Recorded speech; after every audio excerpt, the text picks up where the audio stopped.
comment ouvrir votre potentiel? Bienvenue sur Jour du Tarot. Nous allons faire un très intéressant tirage maintenant qui va parler de vous. Votre potentiel, peut-être vous le connaissez, peut-être pas. Vous savez ce qui se cache en vous ou vous ne savez pas. Peut-être qu'il y a des choses encore à découvrir. Nous, on va regarder dans quelles conditions vous pouvez l'ouvrir, quel qu'il soit. De quoi vous avez besoin pour le plus, le mieux ouvrir votre potentiel. Détendez-vous, posez-vous et dans un instant, vous pourrez choisir une carte. Après, je vous invite à vraiment regarder celle qui vous attire le plus en posant la question comment ouvrir votre potentiel. Peut-être qu'il y en a plusieurs ensuite qui sautent à vos yeux.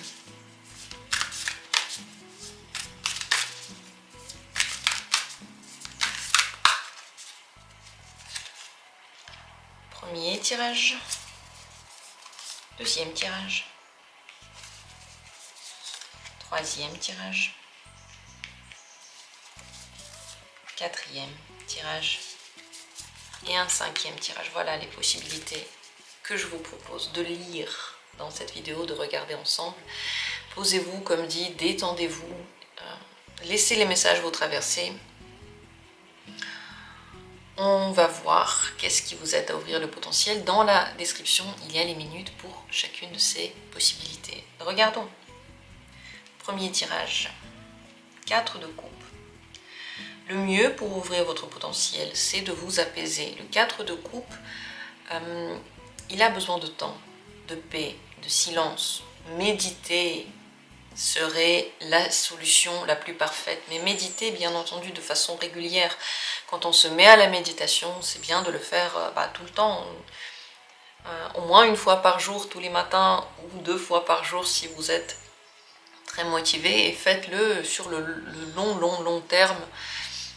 Moi, une fois que je me suis mise à méditer, je ne me suis plus arrêtée. Enfin, ça aide beaucoup dans beaucoup de domaines. Si on ne médite plus, ça n'aide plus. Donc, de toute façon, il faudrait le faire de façon habituelle.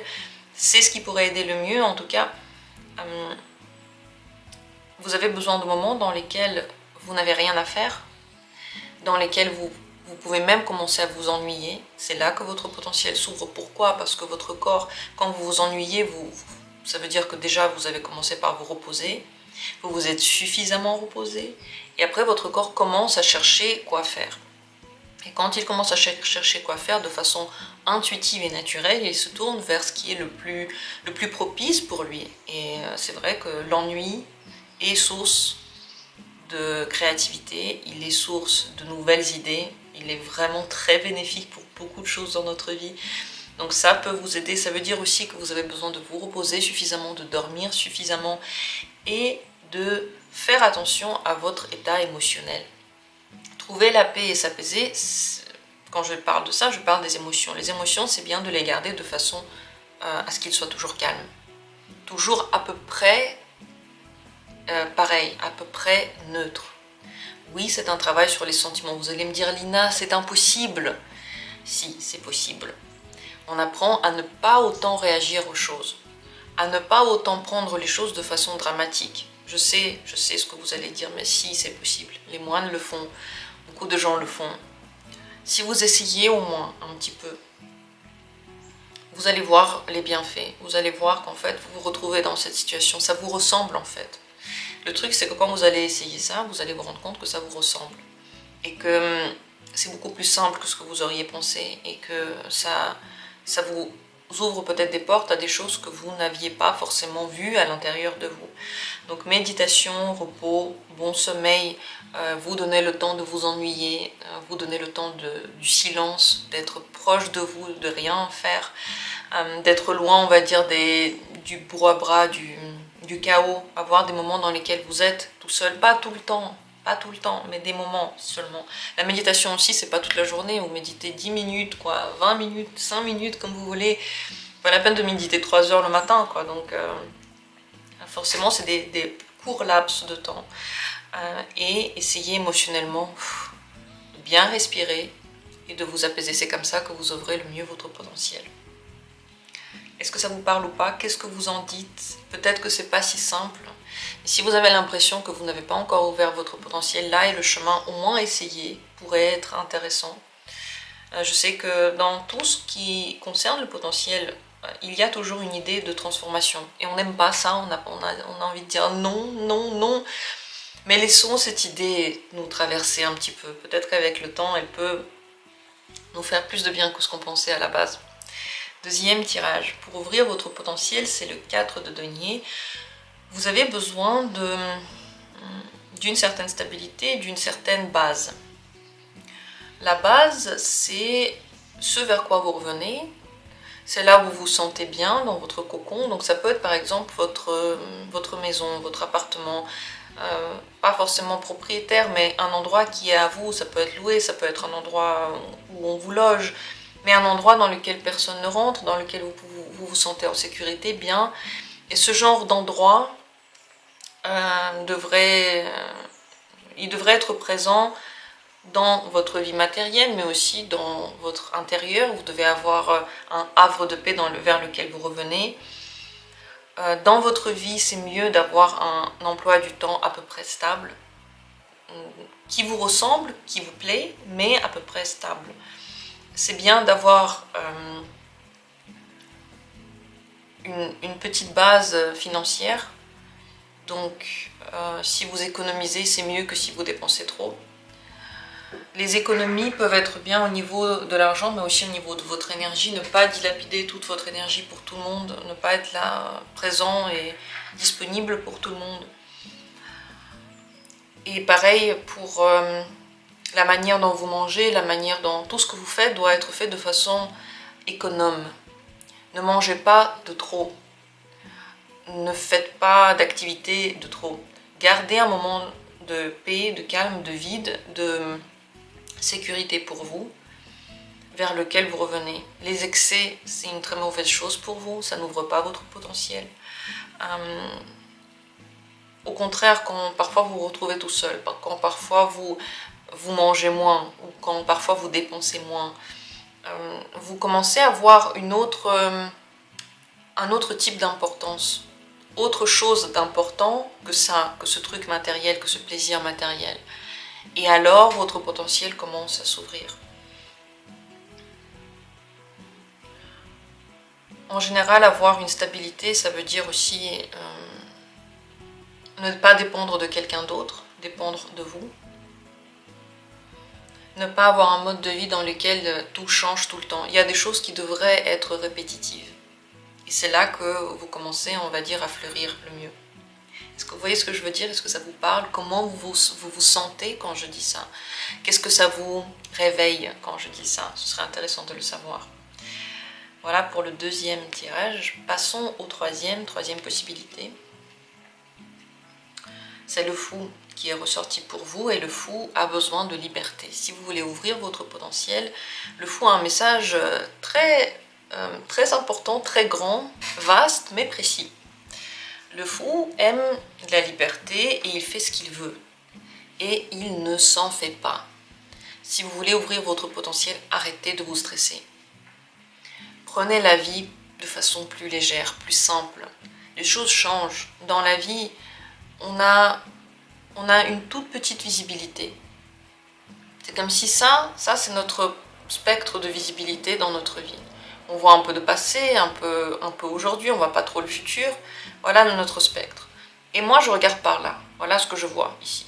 Pas grand-chose, il n'y a rien là. Je regarde et je vois que dans ma vie, il n'y a rien. Et je commence à m'inquiéter. Mais tout ça existe aussi. Je suis dedans. C'est juste que je ne le vois pas. Donc, pas la peine de s'inquiéter. La vie va continuer. Je vais tourner. Je vais me balancer dans la vie et je vais voir qu'en fait, il y a plein de choses. Il y a plein de richesses, il y a plein d'aides, il y a plein de possibilités. La vie n'est pas que ce qu'on voit. C'est beaucoup, beaucoup, beaucoup plus. Et c'est de ça que parle le fou. Il ne s'en fait pas, les choses vont s'arranger, les choses vont changer, les choses vont jamais être statiques. On ne peut rien posséder, on ne peut rien garder pour nous, tout est éphémère, tout passe. Et donc autant en profiter maintenant, autant vivre, autant ne pas s'inquiéter. De toute façon, les choses vont venir et partir, c'est le cycle. Le fou, il est juste content de ce qu'il a, il est content pour la journée, il est content parce qu'il il ne commence pas à se projeter ni dans quelque chose de positif, ni quelque chose de négatif. Il est maintenant, et là maintenant, il profite de la vie. Ça, c'est ce qui ouvre votre potentiel. Pour ça, bien sûr, être libre, faire ce que vous voulez, vous permettre de faire des choses et ne pas avoir d'emploi du temps strict ou de règles strictes, flexibles. Voilà, flexibilité. Flexibilité dans vos relations, dans les rêves que vous avez, dans les buts que vous vous mettez pour la journée, dans ce que vous vous demandez, dans l'image que vous avez de vous. Tout ça vaut mieux que ce soit changeant. Le fou, c'est la joie. Et c'est dans cette joie que vous ouvrez votre potentiel. Et pour qu'il y ait la joie, il ne faut pas s'inquiéter, il ne faut pas trop penser, il ne faut pas trop se casser la tête. Tous ces trucs, en fait, en vrai, je sais que c'est difficile de ne pas le faire. Mais franchement, ça ne sert à rien. Vous allez passer toute la journée à vous casser la tête, ça ne changera rien à votre vie. Si vous vous détendez, vous profitez du soleil, vous profitez de, je sais pas moi, de ce que vous êtes en train de faire, vous faites un truc que vous aimez, il n'y a rien de mal qui va se passer, vous allez juste passer une bonne journée. Et ça, c'est la philosophie du fou. Voilà, j'espère que ça va vous aider. Et c'est une philosophie très particulière dans laquelle un maximum de potentiel peut s'ouvrir. Vous pouvez être tout et n'importe quoi, vous pouvez faire tout plein de choses, à condition de faire ce que vous voulez, quand vous voulez, comme vous voulez, et de le faire dans la joie. Est-ce que ça vous parle ou pas? Est-ce que vous trouvez ça facile ou difficile? Dites-moi tout en commentaire. En tout cas, je pense que si ça vous inspire, mettez la carte du fou quelque part, téléchargez une image sur internet et regardez-la de temps en temps. Ça peut vous aider parce que son énergie, elle est là, elle est forte cette énergie. Continuons avec la quatrième possibilité. Pour ouvrir votre potentiel, c'est le 2 de coupe. Vous avez absolument besoin de nouvelles émotions. Émotions nouvelles.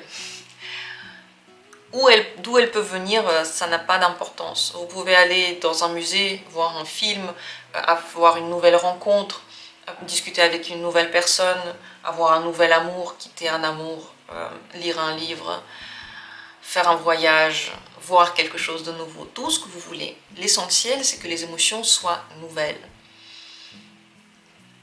Vous allez me dire, ouais, le 2 de coupe, c'est un truc de relation. Je dis pas le contraire.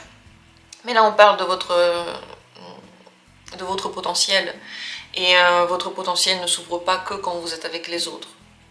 Même si le contact humain aide, c'est vrai. Les rencontres en général, pas qu'amoureuses, le contact humain va vous aider à ouvrir votre potentiel, mais simplement parce que quand on rencontre quelqu'un de nouveau, quand on parle avec quelqu'un, même si c'est d'ailleurs même pas que quelqu'un de nouveau, mais quand on parle avec quelqu'un, quand on est en contact avec quelqu'un, il y a toujours de nouvelles émotions. Bonne, mauvaise, c'est pas l'important. L'important, c'est qu'on ressent des choses et que ça nous fait évoluer. Et ça, c'est ce qui ouvre votre potentiel le plus. Après, le travail avec les gens, être en contact avec les gens, c'est un grand plus, c'est clair, mais ce n'est pas obligatoire. Le plus important, c'est que ces émotions, vous en ayez beaucoup. Le mieux, c'est qu'elles soient le plus positives possible, mais les émotions négatives, il ne faut pas les fuir. Elles sont bonnes aussi quand on regarde un film dramatique et qu'on ressent plein de choses, c'est bien aussi. Quand on commence à se dépasser parce qu'on sent une inquiétude et on veut se dépasser quand même, c'est bien aussi. Donc c'est pas du genre je veux être que dans le positif et fuir le négatif, absolument pas. Toutes les émotions sont bonnes à prendre, mais quand il y en a des bonnes, quand il y a des émotions bonnes, et ben elles sont 2 fois plus à prendre. Enfin, être positif et s'ouvrir au positif, c'est bien, voilà. Mais ne pas fuir, bien sûr, les émotions négatives. Donc, tout ce qui est émotion, c'est bien. Tout ce qui est nouveau, c'est bien. La routine, toujours la même chose, ça ferme votre potentiel. Ne pas vous écouter, ça ferme le potentiel. Ne pas être émotionnel, ça ferme le potentiel. Fuir toutes sortes d'émotions, en fait, et toutes sortes de nouveautés, ferme votre potentiel.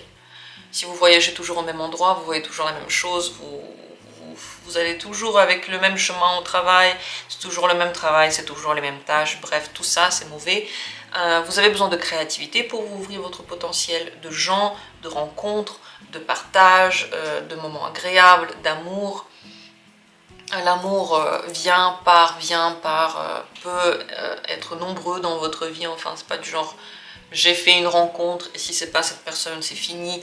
Vous fermez pas dedans, vous fermez pas dans ce genre de pensée. On a beaucoup de gens qui nous accompagnent dans cette vie. Il y a beaucoup d'âmes qui nous ressemblent, beaucoup d'âmes qui sont faites pour nous. Ouvrons-nous à ces âmes.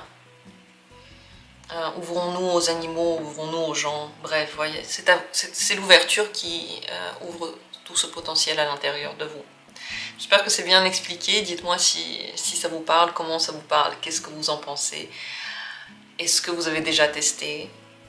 Merci à tous d'avoir été là. Continuons avec la 5e possibilité. Pour ouvrir votre potentiel, c'est le 9 de bâton. Vous avez besoin de soigner votre rapport au monde extérieur. Il ne doit pas être complètement et naïvement confiant. Donc l'ouverture totale et la confiance totale naïve n'est pas bonne pour vous. Mais il ne devrait pas être complètement fermé, renfermé sur soi, renfermé sur ses doutes et sur ses peurs. Développer la confiance en vous. Quand on développe la confiance en soi, d'abord on joue un jeu. On fait comme si on avait confiance.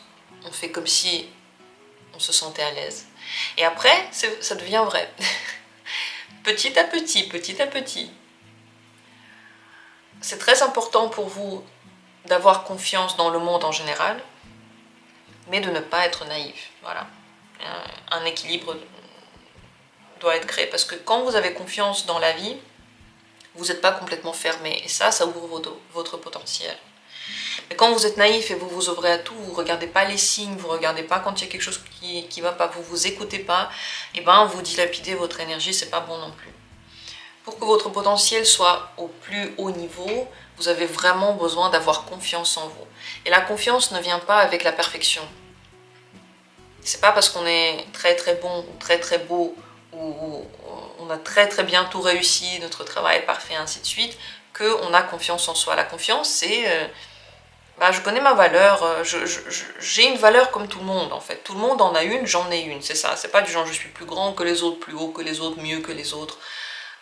Non, tout le monde a sa valeur, tout le monde a le respect. Et quand on est soi-même, eh ben, c'est attirant, c'est beau. Et se tromper, c'est mignon, c'est pas grave. Et rigoler de ses erreurs, c'est ok. Et ne pas prendre au sérieux si quelque chose n'est pas parfait, c'est bien. Parce que c'est humain. Et l'humain, c'est attirant. On aime quand c'est humain. On aime quand c'est comme nous. On n'est tous pas parfaits. Quand on voit quelqu'un qui n'est pas parfait non plus et qui le prend bien, eh ben on sent un lien d'appartenance, on commence à être accepté par les autres. Et quand on voit qu'on est accepté par les autres, eh ben on commence encore plus à avoir confiance en soi. Donc c'est tout lié. Je ne sais pas si il faut voir des psychologues pour ça, on peut, mais je crois que ça se développe vraiment à travers les années, à travers le temps, à travers l'exercice. Et quand on sent qu'il y a des moments où on n'a pas confiance, on doute, on ne sait pas si c'est bien ou c'est pas bien, on se dit doute, pas doute, je le fais. On ne fait pas attention à ce manque de confiance, on ne fait pas attention à cette peur. Moi aussi, à un moment donné, je fais la première vidéo sur cette chaîne. Il y a eu un moment où il y a eu la première vidéo. Et avant ça, j'ai jamais fait de vidéo de tarot, j'ai jamais montré, on va dire, ma lecture. Et je me sentais pas du genre, ah bah super, tout va bien se passer, j'en savais rien en fait. Mais j'ai juste pas écouté ça, j'ai juste fait et puis j'ai mis en ligne. Advienne qui advienne. Ça fera ce que ça fera. Et avec cette attitude-là, quand on ne se concentre pas sur notre manque de confiance, eh ben on peut avancer, on peut en faire quelque chose. Voilà le conseil pour vous, j'espère que ça va vous aider. Dites-moi en commentaire ce que vous en pensez. Je vous souhaite à tous d'être en accord avec vous-même, en amour avec vous-même. C'est ça qui ouvre le potentiel, c'est ça qui nous permet de briller, comme l'univers nous a fait, nous a créé. Je vous le souhaite à tous, merci d'avoir été là et on se retrouvera bientôt prochainement pour d'autres vidéos.